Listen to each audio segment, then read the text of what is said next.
BCUK's second co-funded PhD studentship, awarded to Kerri Palmer, has recently come to an end. Kerri has now joined the team at Breast Cancer UK. Her project was co-funded by Animal Free Research UK and supervised by Professor Val Spears, who was awarded a BCUK grant to examine how bisphenol A affects breast density and contributes to breast cancer development. We are very excited to hear how her project went, what she found out, and how she is finding her new role as a scientific research officer at Breast Cancer UK. So let's talk about the BCUK funded research project you recently completed. What was this looking at? So this project really was focused on a particular endocrine disrupting chemical, which was known as Bisphenol A or BPA. Endocrine disrupting chemicals, they are man-made, predominantly man-made chemicals, and they're released into the environment at relatively low levels, and then we are then subsequently exposed to them. When these chemicals actually enter the body, they can affect any aspect of hormone action, as their name suggests. And this is quite concerning, particularly for breast cancer, as the growth of many breast cancers is actually dependent on hormones such as estrogen. So the main aim of our research really was to use animal-free methods to understand how BPA can affect breast cancer risk. But we also looked at another risk factor for breast cancer, which is known as mammographic density. And this is really a measure of how dense your breasts are, and it's determined by a mammogram scan.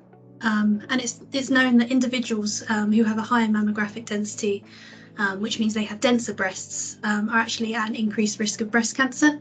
So we therefore wanted to investigate how dense breasts are different from non-dense breasts to help us understand why this increases breast cancer risk. Mm-hmm. And what were your most important findings? So in our bodies, in our DNA, it contains thousands of individual regions, and these are known as genes. And these genes can either be switched on or switched off. And when they're switched on, it means that they're used to produce things like proteins within the cells. And to the level at which some genes are switched on, or known as to the level they are expressed, is different in breast cancer compared to the normal breast tissue. And these genes are the ones that are probably most important in terms of breast cancer development. So really our most prominent finding was that the endocrine disrupting chemical BPA can affect a number of these genes that are potentially important for breast cancer development. And actually a lot of these genes were linked to fat tissue, which was really interesting and actually quite significant, because in the body BPA can actually associate with fat tissue, and that's where it accumulates in the breast and also in other parts of the body as well. So it therefore proposes a role for fat tissue in BPA's contribution to breast cancer development. So it's really exciting and really interesting. And so this research, how will it be used, and what difference will your findings make? Really, we hope that this is just the start for understanding how BPA exerts its effect in the body. I think with this research project, we've really begun to sort of lay the foundations for how BPA affects the normal breast with regards to how it can contribute to breast cancer development.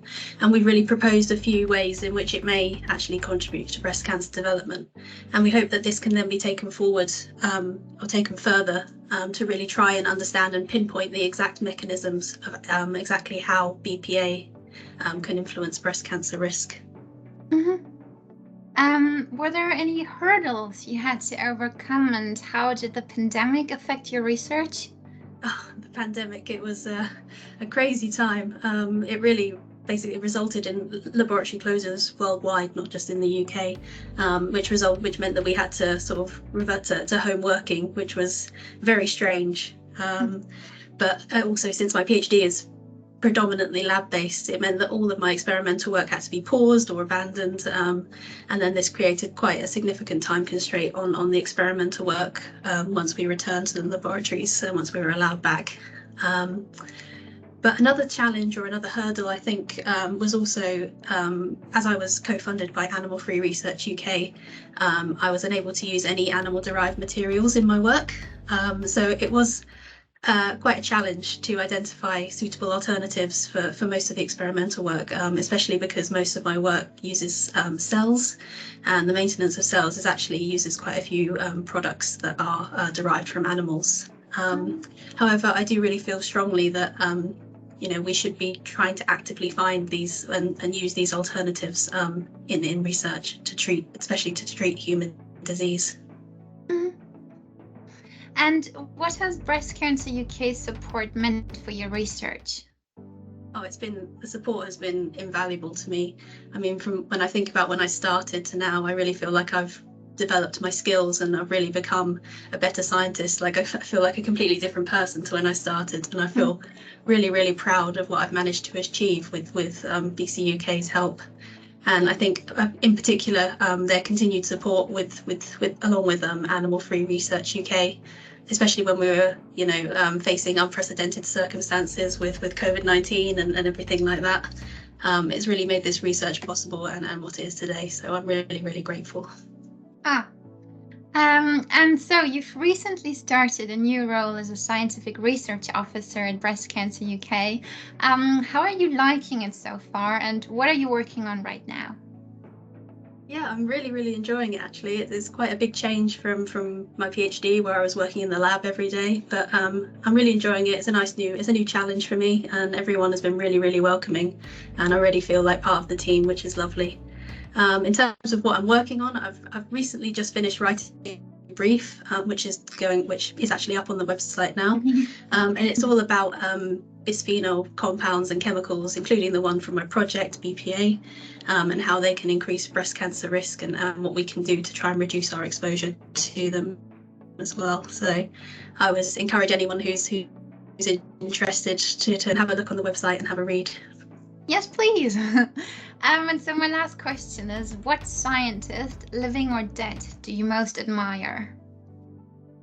So I think in terms of breast cancer research, the late husband and wife team of Dr. Jose and Irma Rousseau, I'm quite an admirer of their work. They're really pioneers in the field of breast cancer prevention and dedicated their lives to this field, and really contributed some major findings to this area. So their work is particularly admirable. But also more currently, I think I admire anyone really who's trying to develop new animal-free materials or methods, techniques, anything like that. Those kinds of people who are working hard to try and reduce the amount of animals that are used in scientific research. And as I mentioned earlier, I really think that this is the way forward for scientific research, particularly when we're trying to look for cures and study human health and disease. So particular admirer of them as well. Cool.